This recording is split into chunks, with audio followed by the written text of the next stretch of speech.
Landing a block tomorrow. We are up to the Lamed Daled Omid Aleph. There's 5 lines from the top.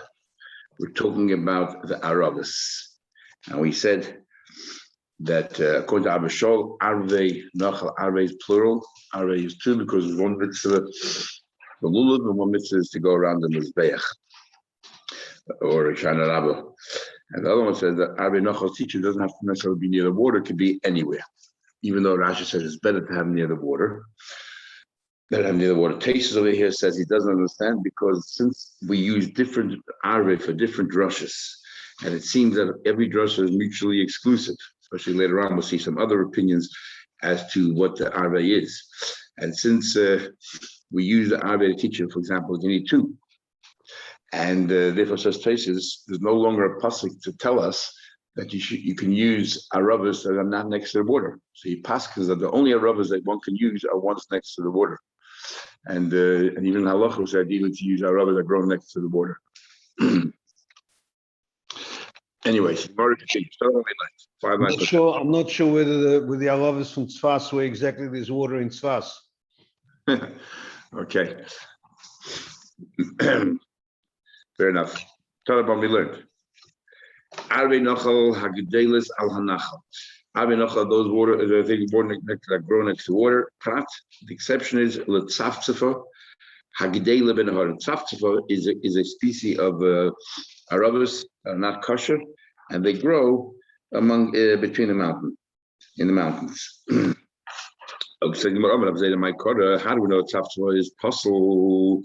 It says the pasuk Kach Al Mayim Rabim. He says, take on the many waters, tzaftzafat summer.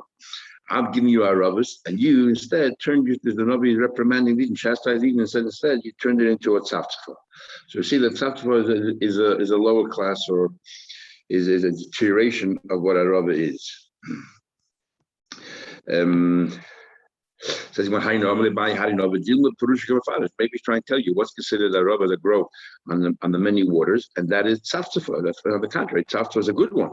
Says in other words, on the contrary, so I'm going to tell you what's good. In case my summer means you placed it as if he's giving them a chaylik, you're chastising them for ruining it. I said, I wanted it to be before me as if you grew next to a lot of water. And what happened? What is that? That's not rubber. And the hein summer atzman ketzaftzfa.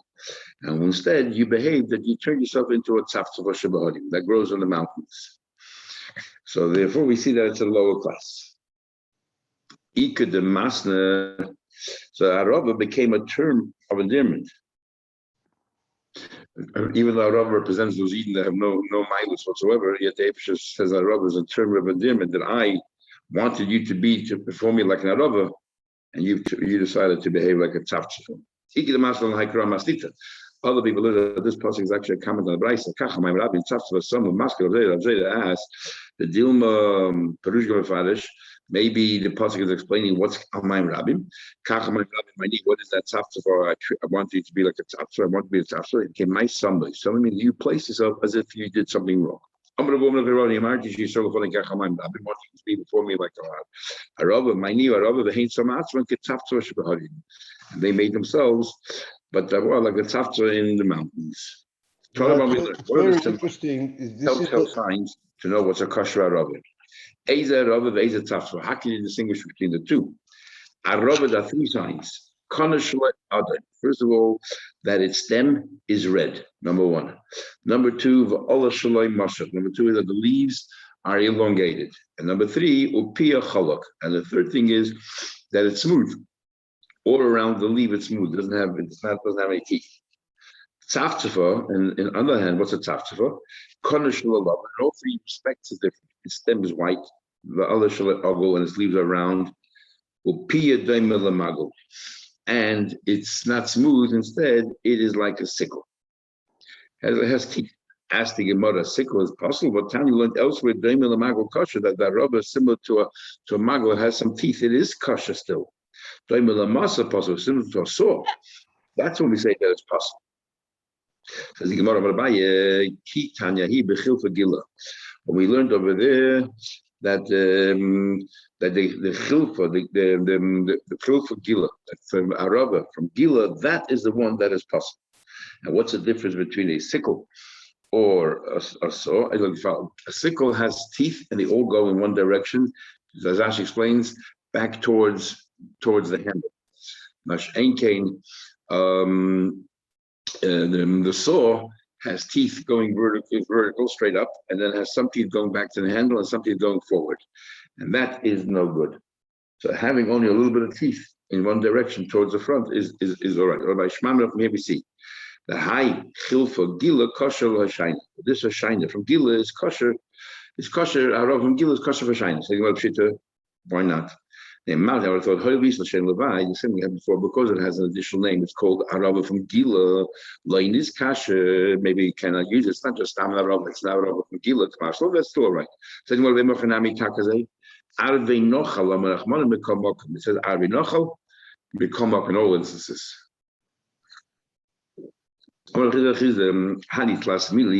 following three things, the following three things change its name after the Churban Beis Hamikdash. Prior to that, it meant one thing, and after that, it meant something else. Number one, chalafta, what used to be called a chalafta, is now called a rafta, and what used to be called a rafta is now a chalafta. And what's it changed names. Says what a minaf committee. We're not talking, when we're saying we're chalafta, we don't mean chut for gila, because that we just said a minute ago, the arava for gila is kosher, so it doesn't matter. We mean a tzaftzfa. What used to be called a tzaftzfa or chalafta, now people call it in arava, and arava is takapostle, you should know that. And what used to be arava, which is kosher, now is called a chalafta or a tzaftzfa. Minaf mila lulav, you need to know regarding a lulav. Same thing is a shofar. A shipura, a shofar became a chatzatzarter, which became like a trumpet, and a chatzatzarter, the trumpet became a shofar. So what people used to call, when did that happen? Anyway, people used to call a shofar, became now known as chatzatzes. People never, this is after Churban Beis Hamikdash, and I guess it changed back after a time period after that. And when people call charoitz, it became a shofar. My nafkaminal, obviously the shofar shana. We need to know when you buy a shofar for the shana, make sure you get the right one. Peserta and Peserta, they're both talking about a table, but one is a large one, one is a small one. So they changed the name. What used to be called a Peserta now is called a Peserta, and what used to be called a Peserta is called Peserta. The Pasha of Peserta is the larger one, and Peserta is a smaller one. And the name just changed. It might not mean, when you're buying it, make sure you pronounce it, you get it right, because then you can't have any kindness to the guy. If he sold you a smaller one for the price of a large one, you thought it was getting a large one, you can't have any kindness. That's what it's called today. I'm going to buy any. I'll tell you another one. Beikosi hayvlila and hayvlila beikosi. So an animal has four stomachs, and the first stomach is called a keres. The second one is called a beis hakoises, and the third one is called a hemsis, and the fourth one is called a keva. So that's how a kosher animal is. Food goes in, and then it goes to the second stomach, then it goes back. Then comes goes back to choose it again, and it goes back right down to the third stomach, and so on. The second stomach has two layers of membrane, and the third stomach only has one. So if you have a needle going through a machat that goes through beis hakoises, if it doesn't go through and through, it only went through part of it, we say that the second membrane, it protects it, so therefore it's kosher, not safe. But when it comes to the third level, to the hemsis, because it only has one membrane and it's thin, if the needle goes through, it went through and through, and therefore that renders the animal safe. So we need to know what's what. So he says here, you have the beis hakoises. Rashi says it's called beis hakoises because it looks like a bunch of cups, and what it goes and hayvlila there is much thinner and becomes straight. Hayvlila beikosi, but we swap the names, and you need to know you found the needle between the beis hakoises. You have to know which is the beis hakoises and which is the hemsis or the hayvlila. Interesting. The other thing that actually changed, and it remained that way till today. For example, a bal chayv, what it used to mean and what it means today. A bal chayv used to be a lender, and today a bal chayv is a borrower. An amaretz used to be a very complimentary name, and as we have in Rashi Chumash, am shebishvila gina nibrasa aretz, and now an amaretz is a deplorable name. So you have other words that actually changed from one end of the spectrum to the other. But they remained that way till today. Some of these reverted back to the original. Amar Rabbi Yosef, I'll give you another one. Bavel is Bursif, and Bursif is Bavel. There used to be a place called Bavel.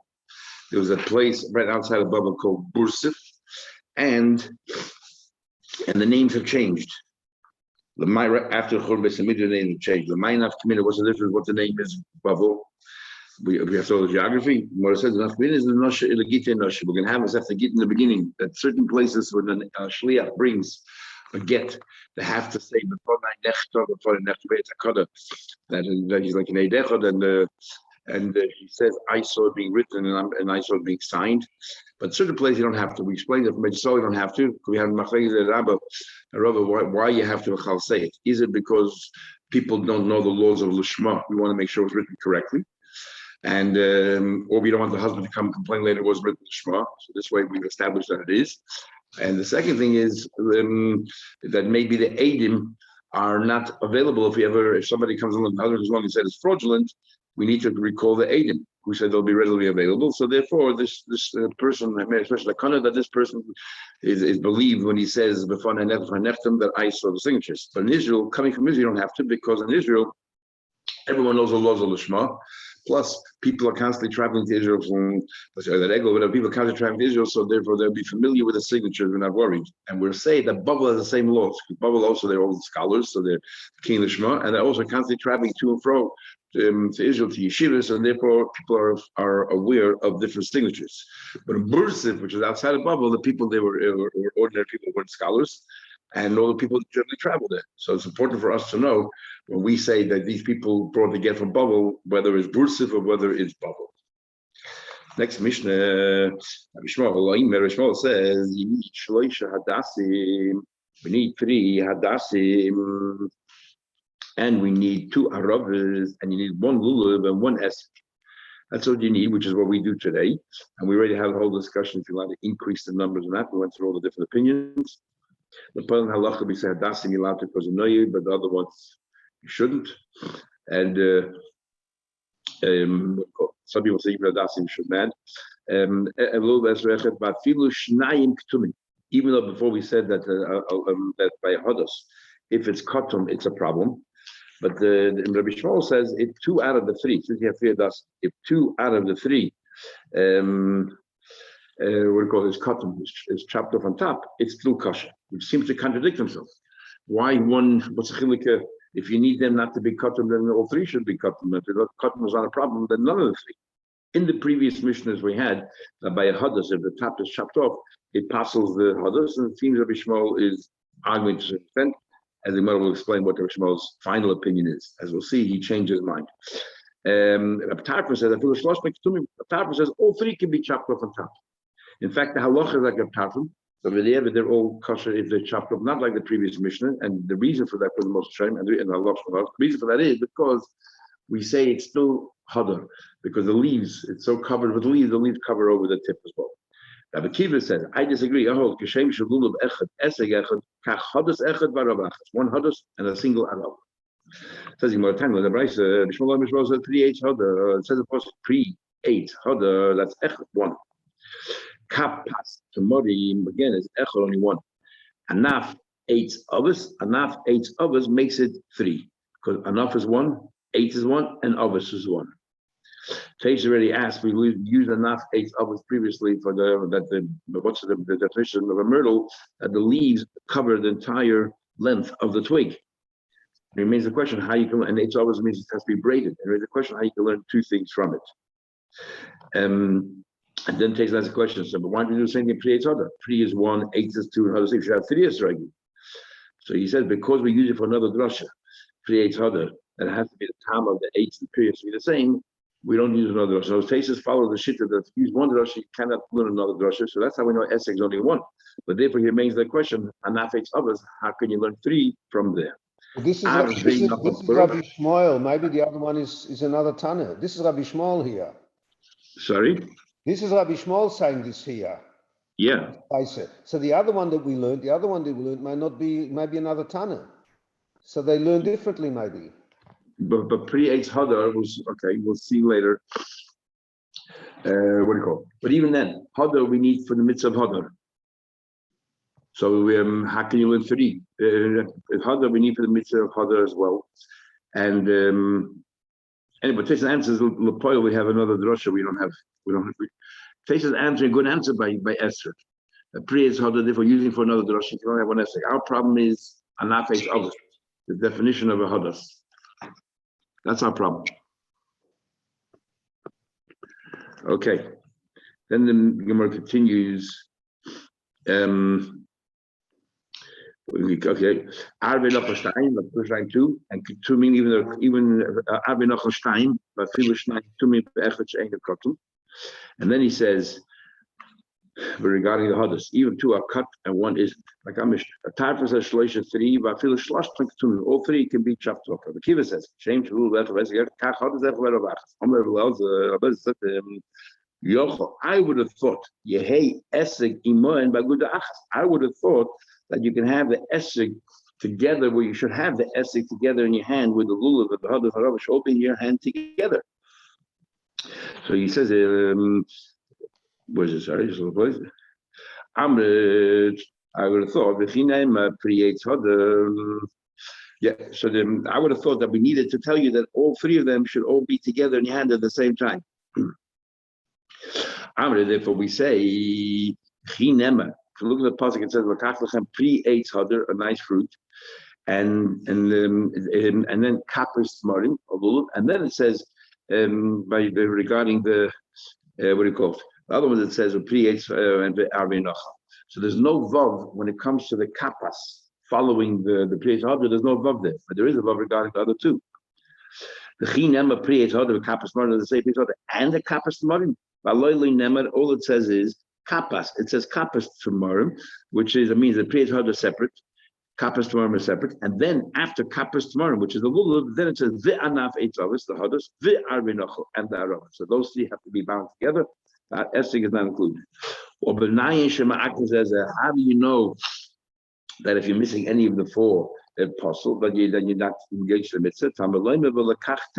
Don't think that if you have 3 out of the 4, at least you did 3 parts of the mitzvah, you did nothing. You need lekachtem, lekichat tamar. You need all of them. And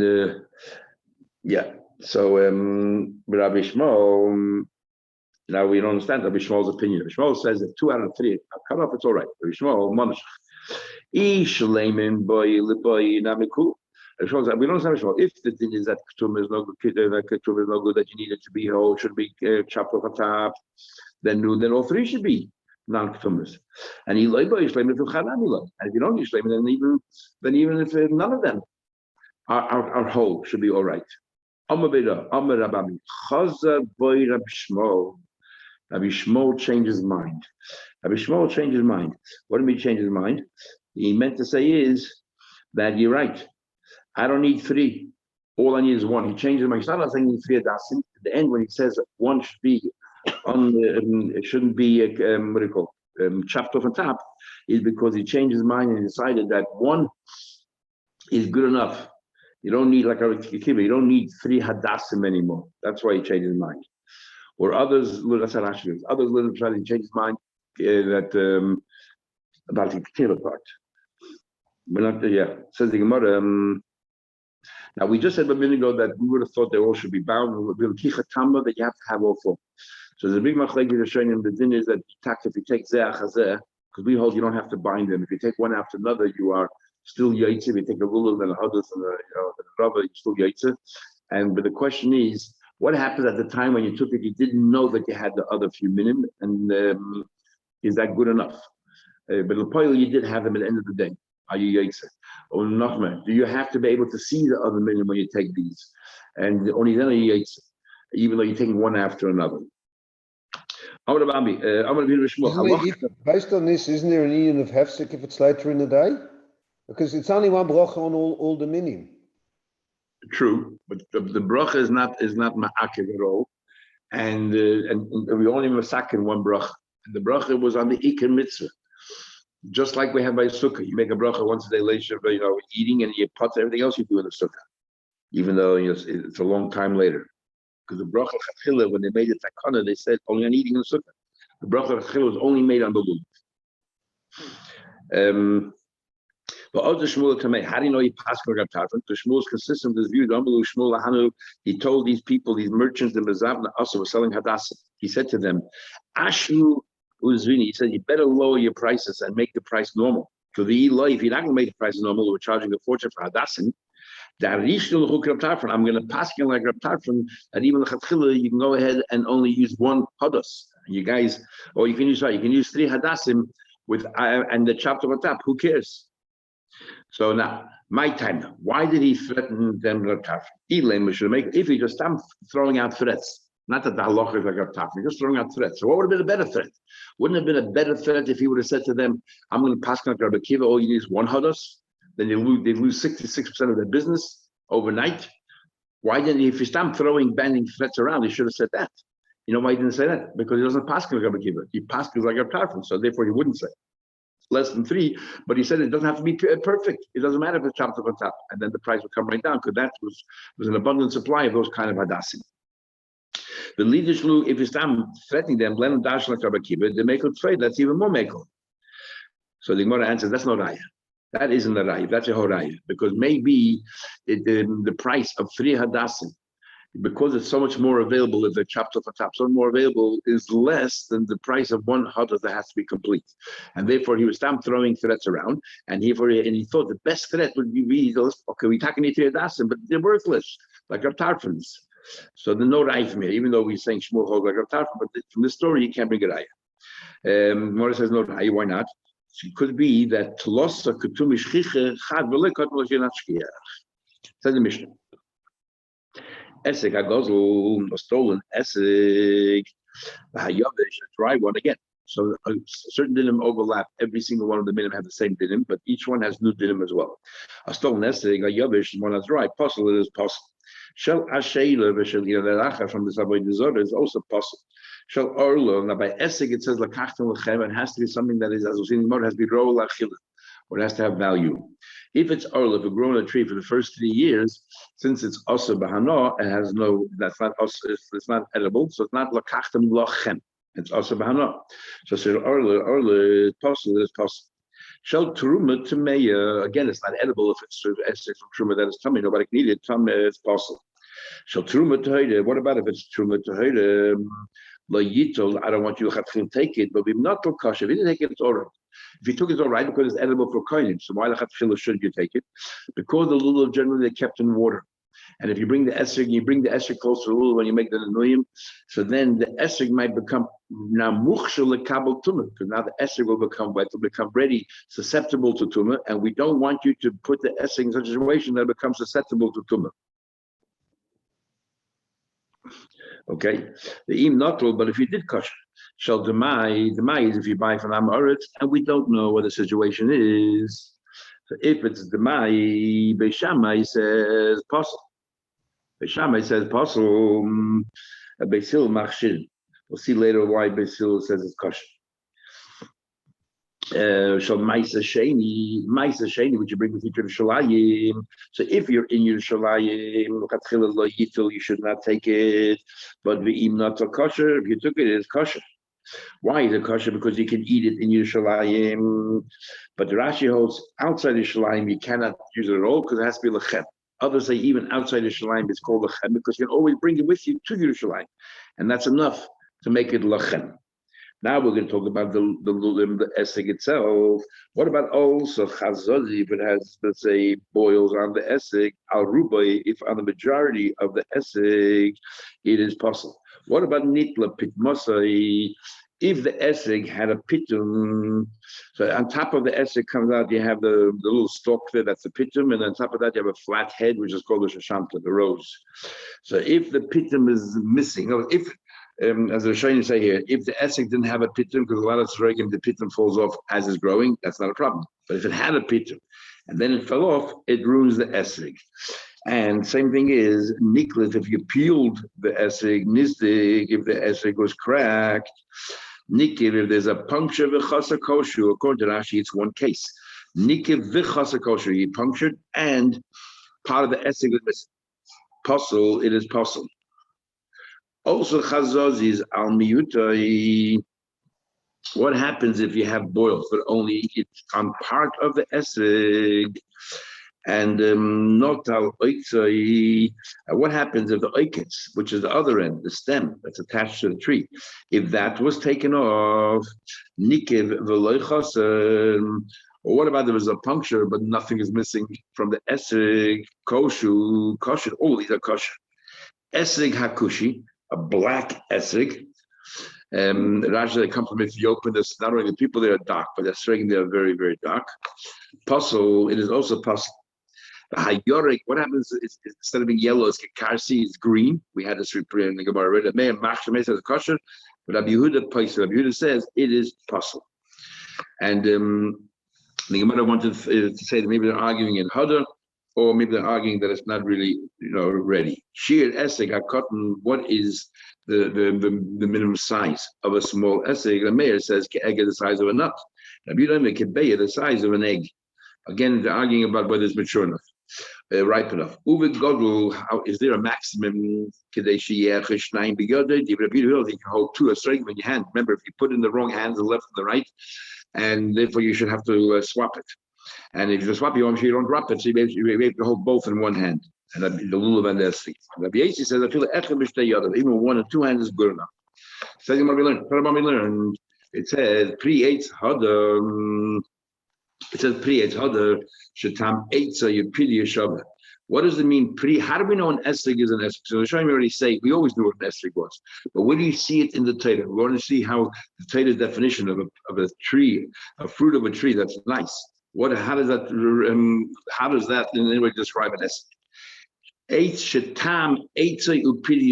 The taste of the tree itself, and literally the wood of the tree, the bark of the tree, and the fruit are the same.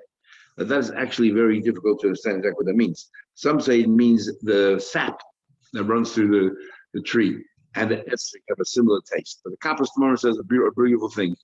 When they have all these concept of an esrog hamurkav, an esrog that's grafted together with a lemon, and therefore that telltale signs to tell whether it's an esrog or whether it's not an esrog, whether the seeds are lying vertical or horizontal. So one of the things is that the Kappas tomorrow says one of the samanim which is mahatayda is by an esrog the membrane is very, very thick, and the seeds inside is very, very small. On the other hand, a lemon, the membrane is very thin, and the bulk of it is the fruit itself. So the Kappas tomorrow says that siman is exactly what tam eitzeh period. You know what tam eitzeh period is? The majority of the fruit, that's the period. So when it comes to an esrog, the majority of the fruit is the fruit itself, the flesh. So therefore, that doesn't taste like a tree. But when it comes to an esrog, the majority of the fruit is not the fruit; it's that membrane, and therefore that's similar to a tree. And that's what it means. Tam eitzah pidiyai. The pidiyai of an esrog is not the flesh; that's all the way internal, but rather the membrane that's surrounding it. And therefore, it's the same. So you know that those simanim, some of them are mehatayda. A total of 4 simanim. This siman is mehatayda. Haliyim is an esrog. How do you know? Maybe pupil and maybe it's peppercorns. Tanya, we actually learned regarding another din of Arla, we also use the same logic. Since it says unatatem ko eight, it says in the pasuk when you come to Yisrael, you will plant your fruit tree, and the first 3 years is Arla. So if it says planting a fruit tree, a tree, any yudea shel eight Michael, don't I automatically know we're talking about a fruit tree?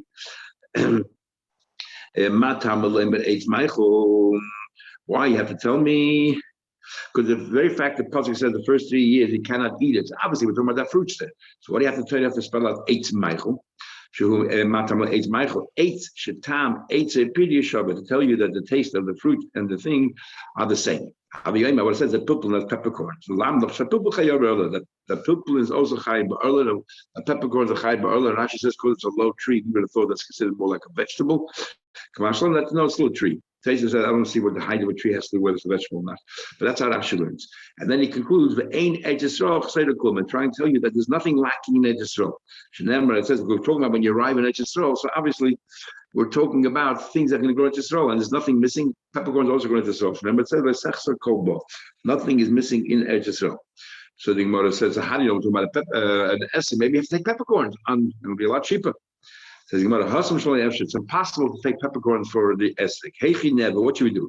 Ninka to take one peppercorn and minka l'kichas. It has to be recognizable that you're taking something in your hand, but it's so tiny and so small you cannot really tell that you have anything in your hand. So therefore, that's no good. Can I ask? Yeah. We're saying here with esrog, we're saying that the uniqueness of the esrog is different to other fruit because, like you gave this example about the peel and the flesh inside and so on, right? So we're saying that this esrog therefore is distinguished from all other fruits. But here for Ola, he's trying to say the same thing. But all fruits are also Ola, whether time it's a kipiri or not. Yeah, but here we're trying to here is just purely a technical limbo. We're not talking about what a beautiful fruit is. The trader is trying to add one particular fruit that you would not have thought of would be included in Erlo. Now, essig, of course, will be included in Erlo. Why not? It's a regular fruit tree. We would have included it. So what else can the trader be including? So we have no choice but to learn something that's out there in left field, and that's a peppercorn. Because it's a very low tree, a low-hanging tree. So it actually says we would have thought it's a vegetable. So, but when it comes to essig, it can't be a peppercorn because what you take one, it's not visible, it's not recognizable. Ninka today at Klossa take 2 or 3. But just everyone agrees. There's no argument here. How many Esrogim to take, or how many Lovin take? Only one. They actually have no choice. So you must take that. Okay, we'll continue tomorrow, Mitzvah Shem, the other Libudim.